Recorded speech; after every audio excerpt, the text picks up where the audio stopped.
अब आप घर बैठे बन सकते हैं भारत जोड़ो न्याय यात्रा का हिस्सा। अगर आप भी न्याय की इस लड़ाई में राहुल गांधी के साथ कदम से कदम मिलाकर चलना चाहते हैं तो अभी डाउनलोड करें न्याय यात्रा ऐप। भारत जोड़ो न्याय यात्रा से जुड़ी हर जानकारी, हर वीडियो और यादगार तस्वीरों के साथ हमारा स्पेशल कंटेंट आपकी पहुंच में होगा। इस ऐप के जरिए आप खुद को भारत जोड़ो न्याय यात्रा का हिस्सा बनाएं। डोनेट फॉर न्याय, बने न्याय के योद्धा सिर्फ एक क्लिक में। टास्क कंप्लीट करें, पॉइंट्स जोड़ें और जीते कई एक्साइटिंग प्राइज। डाउनलोड करने के लिए स्कैन करें न्याय यात्रा ऐप, गूगल प्ले स्टोर और एप्पल प्ले स्टोर से डाउनलोड करें और बने न्याय के योद्धा। आज की भाजपा सरकार हिस्ट्री में से रिमूव कर रही है और बच्चों को अनएजुकेटेड करके उनकी जो एजुकेशन को लेस, हिस्ट्री को जो लेस करके बताया जा रहा है उसको हम बचाने की कोशिश कर रहे हैं, जो हमारा जोहार बाल मंच कर रहा है। अभी बहुत पॉलिटिकल बहुत बड़ा एजेंडा है जो कि पब्लिक फंड्स को मिसयूज है। वो टोटल देखो, मैं जोहार बाल मंच से हूँ तो स्पेशल टिप्पणी मेरी नहीं रहेगी, फिर भी जो कि मेरी नज़रों के सामने है एज ए कॉमन मैन, तो ये सारा बेनिफिट ना अडानीज को जा रहा है। अडानीज अंबानीज के लिए काम हो रहा है, कॉर्पोरेट वर्ल्ड के लिए है, तो इसमें ज़्यादा बड़ी टिप्पणी करना मेरे हिसाब से इस समय ठीक नहीं रहेगा। पर हम अपने राहुल जी का बहुत बेसब्री से इंतजार कर रहे हैं, जिसके लिए हमारा झारखंड में वेलकम। स्वतंत्रता सेनानी है, एनसीईआरटी की बुक से सारे सब्जेक्ट रिमूव किए जा रहे हैं, सारे सब्जेक्ट रिमूव किए जा रहे हैं और हमारे संविधान से छेड़खानी की जा रही है कहीं। इसको बचाने के लिए हम लोग अपना तत्पर भी हमारा। कितनी जरूरत थी इसकी आज के भारत में? आज के समय में भारत में इसकी सख्त जरूरत थी। 2014 से लेकर अब तक माननीय प्रधानमंत्री नरेंद्र मोदी द्वारा भारत के हर एक जनता के साथ, खासकर किसान, नौजवान, छात्र, मजदूर अन्याय ही करते आए हैं।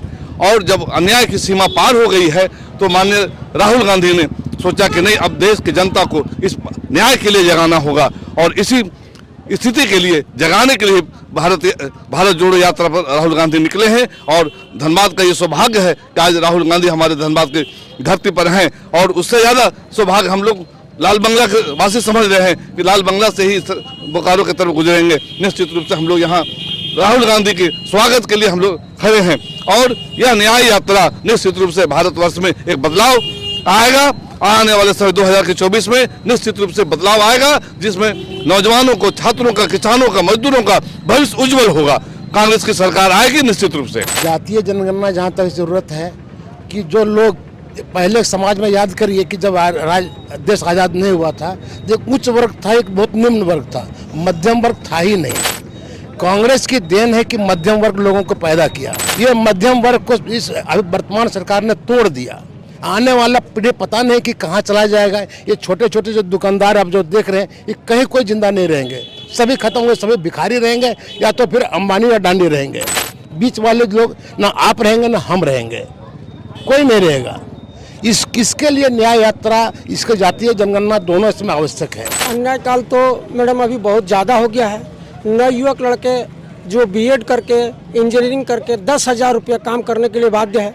अपना झारखंड स्टेट से दूसरे स्टेट में जाकर 10,000 में काम करना इम्पॉसिबल है। 10,000 में तो 7,000 वो खाई जाएंगे, 3,000 में क्या उनका परिवार चलेगा? जब से देश में बीजेपी की सरकार आई है तब से कोल इंडिया में किसी प्रकार का कोई वैकेंसी नहीं है। सिर्फ 86 में, जिसमें कांग्रेस का सरकार था, रामविलास पासवान आपका हरिजनों का बहाली निकाले थे, जिसमें 2.5 से 3 लाख बहाली हुई थी। अभी बीसीसीएल का मेन पावर, कोल इंडिया में बीसीसीएल का मेन पावर आज के डेट में मात्र 22,000 रुक गया है। अभी 1 फरवरी को 15,000 रिटायर हुए हैं और वो कहते हैं कि 10,000, 5,000 में काम करो। इंजीनियरिंग करके, बीएड करके 5,000 और 10,000 में काम करेंगे? ये बेरोजगारी चरम सीमा पे है। इसलिए बीजेपी को जाना अब तय है। कांग्रेस आएगा तभी नौ युवकों को रोजगार मिलेगा। हम लोगों को रोजगार का मांग है। साफ तौर पे कहा जाए तो कहीं ना कहीं जब से बीजेपी की सरकार आई है 2014 के बाद, रोजगार का तो नाम ही नहीं है। हर क्षेत्र में अगर आप देख रहे हैं, किसान, नौजवान और जैसे सीमा पे जो जवान हैं, उन लोग के भी ऊपर भी कहीं ना कहीं अन्याय हो ही रहा है। इसलिए हमारे माननीय राहुल गांधी, ये गांधी नहीं, ये आंधी है। और धनबाद के जनता का बहुत बड़ा सौभाग्य है कि हम अपने उम्र में कभी गांधी परिवार को सामने से नहीं देख पाए थे। आज का लाल बंगला का वासी का जो हमारे जलसर में तो कार्यकारी जो अध्यक्ष है कांग्रेस का, उनका देन है कि राहुल गांधी उनके रिक्वेस्ट पर, अनुरोध पर धनबाद में अपना ये किए हैं और न्याय यात्रा को लाल बंगला होते हुए आगे और प्रसर होंगे और विनोद बिहारी महतो के सामने माल्यार्पण होगा। वहाँ कुछ ठहराव होगा, कुछ भाषणें होगी, कुछ बातें होगी। जो नौजवान के बीच में बात हो, आज रोजगार नहीं है, रोजगार के बारे में बात होगी। और बहुत जरूरी बात है कि आज के नौजवान रोजगार के लिए त्राही कर रहे हैं। कहीं न कहीं हमारे नौजवान त्रस्त हैं। आप देखते होंगे कि पहले का जमाना था कि बूढ़े आदमी थे डिप्रेशन में, दिमागी हालत उनका खराब था, लेकिन आज के नौजवानों का दिमागी हालत इस तरह खराब है क्योंकि उनके पॉकेट में पैसा नहीं है मैडम। और सबसे बड़ी पावर होती है पब्लिक का, आदमी का, तो वो पैसा। कुट्ठा में एक कहावत है कि हम लोग जैसे झारखंडी हैं, तो झारखंडी में एक कहावत है कि मतलब औरत का जो ताकत है वो मर्द होता है और किसान का ताकत जो है मतलब बर्द होता है, यानी बैल होता है। तो बैल को ही वो मार दिए हैं। किसान को मारने का मतलब है कहीं न कहीं वो बैल को मारे हुए हैं, किसान को मारने का चेष्टा कर रहे हैं। और 2014 से लेकर आज तक कोई वैकेंसी नहीं है। अब राहुल गांधी जी इस यात्रा को फिर से शुरू किए हैं, भारत जोड़ो न्याय यात्रा। इसका मतलब कहीं न कहीं अन्याय हो रहा है, इसलिए गांधी परिवार को फिर से इस रोड मैप के आधार पर न्याय जोड़ो यात्रा का मतलब परिचालन करना पड़ा। आज के दौर में इस न्याय यात्रा की बहुत जरूरत है।